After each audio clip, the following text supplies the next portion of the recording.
Hey there, Joe Braun here from the DCS Mech Warriors. In this video, we're going to take a continuous rotation servo and attach that to a joystick. Just as a side note, we're on spring break this week, so I'm going to do my best to come in and still do a video every day, keep moving through the series. But let me go ahead and switch over to my screen. In the last video, we did go ahead and create our Servo 3, which attached a continuous rotation servo to buttons. If you haven't watched that video, make sure you do. But what we're going to do is copy Servo 3, where we did that video. So I'm going to push copy and then come back up to YouTube, right click and click paste. And now we're going to call this one Servo 4. So let me type that in and push enter. So again, we do this so that all of our previous op modes are saved in case we need to refer back to them. So we haven't deleted anything. We're continuing just to layer things in to build upon what we've done before. I'm going to go ahead and open our new member training, where my notes are basically, and find that continuous rotation servo with joysticks. I'm going to pull that down to the bottom just like I have in previous videos so that we can see both top and bottom. So this is the op mode that we're going to be working on, and these are the notes that I'm using to kind of layer things in. So the first thing that we want to do is go ahead and create a note for our configuration file. We'll manually go into the driver hub and add this. But just so we have the notes on what to actually do, we're going to use servo port number 3, the last port that would be left on our control hub. And we're going to call this one CR Servo 4. So that's the variable name that we're going to use. So we'll use that in Java and also in our configuration file. So we have that notated. This part is going to stay the same. We still have our op mode disabled for here in the classroom, but if you're uploading this code to a robot, you'll of course want to comment that out just by putting 2 forward slashes, and then now it will work. It'll actually show up on your driver hub. So let me take that back away. Our group is still going to be examples, and our class is already set up. Now again, we're layering things in, so I'm not going to adjust the variables for the global variables for our previous 3 servos and previous 3 videos. What I'm going to do is come down here and we're going to add in the variables that we need for our 4th servo here. So I'm going to come down, actually I already had it up, so I'm just going to copy this particular thing because we've talked about variables a lot, and paste that in. We're calling the class continuous rotation servo and naming our servo that we're going to be using as CR Servo 4, just as we discussed up here in the configuration file. So the next thing we're going to do is set a variable for 0 power. Again, this part is kind of redundant. We just go ahead and do that for each servo that we have. But you could make one variable and reuse that over and over since it's just 0. But we usually go ahead and do it for each servo with a specific name. Again, we went over the naming scheme that we used before. So we just go ahead and use an extra line of code to do that particular step.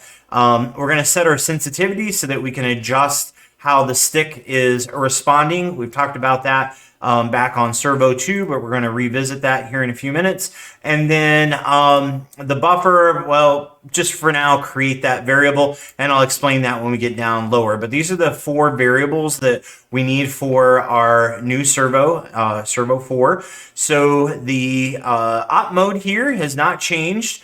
Hasn't changed over the past 3 videos and won't change in this one. We're still calling the initial big picture.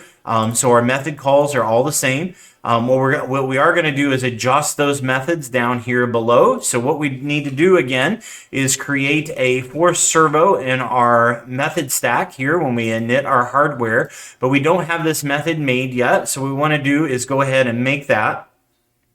Now, what we would do is copy a method that we already have created that would be similar to the one that we want to create. Because we have several of those already done, what we're going to do is just pick the one that makes the most sense. So we're going to copy this particular one because it is a continuous rotation servo, put a couple enters, and then paste that in. So now we want to adjust this to say 4 instead of 3. And now our error goes away because we had copied 3 and 3 was down here. It didn't like that. So now that we've changed the name, it's grayed out because it hasn't been used. And now this one's happy because we don't repeat the name.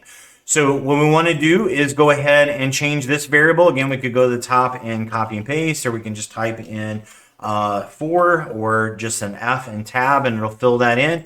And then now I'm going to go ahead and copy and paste. So Control C and Control V. We're also going to change our config name so that it matches up in the hardware map. So again, that's connecting Java to the configuration file on the robot, and again, that's called the hardware map. Let's go ahead and leave this rotation. What did I do down here? Let me check our notes. Okay, we left it as forward on our rotation. Again, that's an optional step that doesn't have to be there. It will just assume forward unless you do it. We go ahead and code it in case later on we want to change it. All we have to do is click on this and change this to reverse, tab, and done, and it's already done. We don't have to do anything, but let me go ahead. I'm going to push Control Z, and looks like I need one more time. Set that back to forward.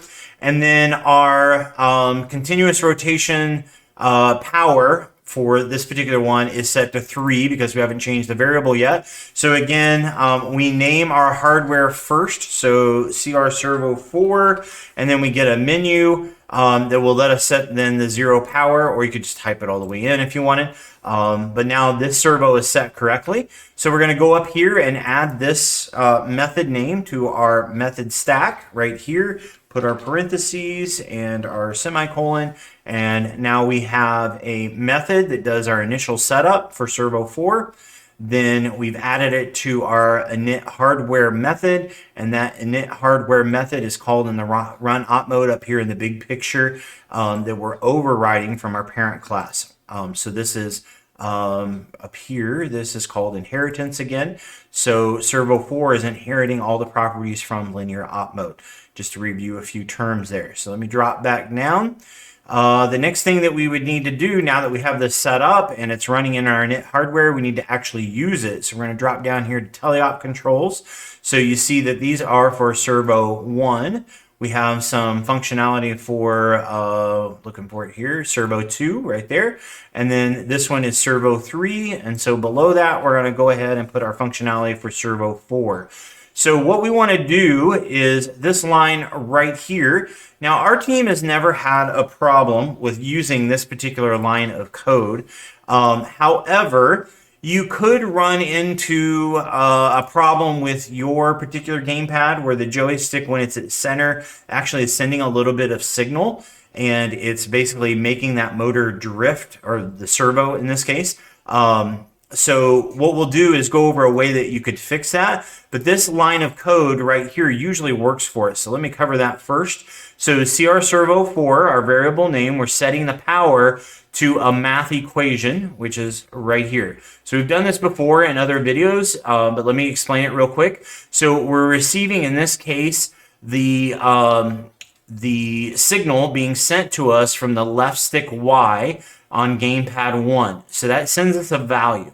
Now that value is then being multiplied by a decimal, basically, to reduce the sensitivity of the stick. So when you use a servo and it's directly wired to the stick itself, it can be very sensitive. In other words, when you move it a little bit on the stick, it moves a whole lot when you move the servo. So to reduce that sensitivity, we use a multiplier, and we just simply call it sensitivity. So let me go back up here to the variables, and that is being, actually, let me show you again how to do that quickly. So if I hold down Control on my keyboard and hover over this, I can click on it and it will take me up to where that's defined at the very top in my global variables right below the class name. See that?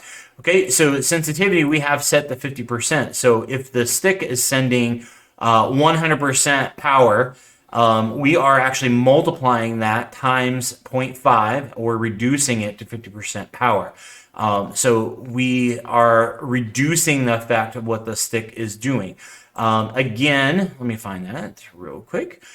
We could put a negative sign to change the rotation of servo, or we could come up here in the initial setup and change the direction of the servo itself. Either method should reverse the direction.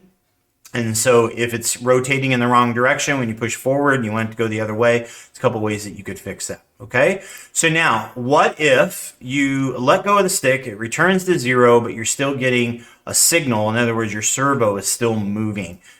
So what's happening is the dead zone on your stick isn't exactly at 0. So what you can do, I'll just come down here and explain this. What you can do is use this little conditional statement.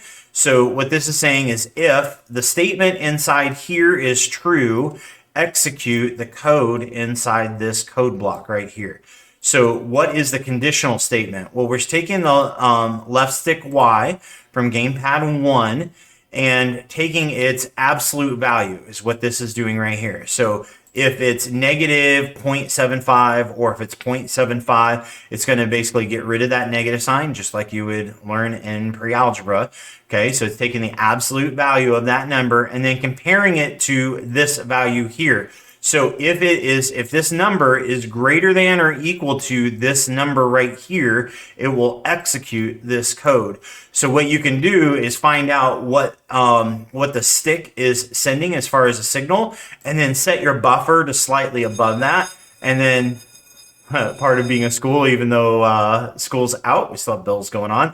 Back up to the top, we put in a buffer. So that buffer for this particular example is 0.01. So if this value being registered by the stick is greater than or equal to that buffer, then it will execute this code down here. So whatever the stick is sending you, you can set that value in the buffer just slightly above it. And then if it's in that dead zone, it won't actually execute the code. So if you've got a little bit of drift going on with your stick, you can basically mitigate what's happening with the servo by putting in this functionality. Okay, so how do you find out what's going on with the left stick? Why? You would just be guessing without some feedback. So what we want to do is come down here in the telemetry. So let me go ahead and add that down here. We're going to comment out our servo 3, just like we did in the previous videos.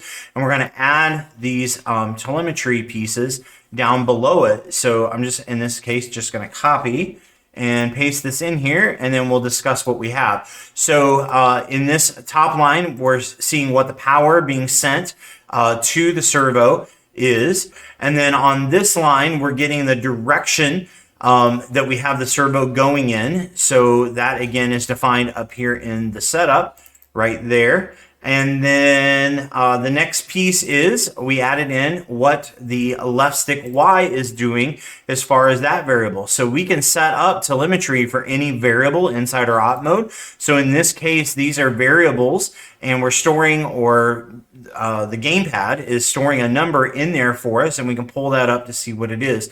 So you can use this number on your telemetry to find out what that drift is, and then set your buffer back up. Oh, I did that down here. So you can set this buffer then to be slightly bigger than that. So I think this is all for this video. Fairly short. We've covered a lot of the things discussed in previous videos. So we'll wrap this one up and keep it fairly short. What we're going to do in the next video is go ahead and switch over to now DC motors. So a lot of the principles that we learned will be the same, but we're going to start coding DC motors and attaching those to buttons. So if you are interested in that, stay tuned in the series, and we'll catch you in the next video. All right, bye-bye.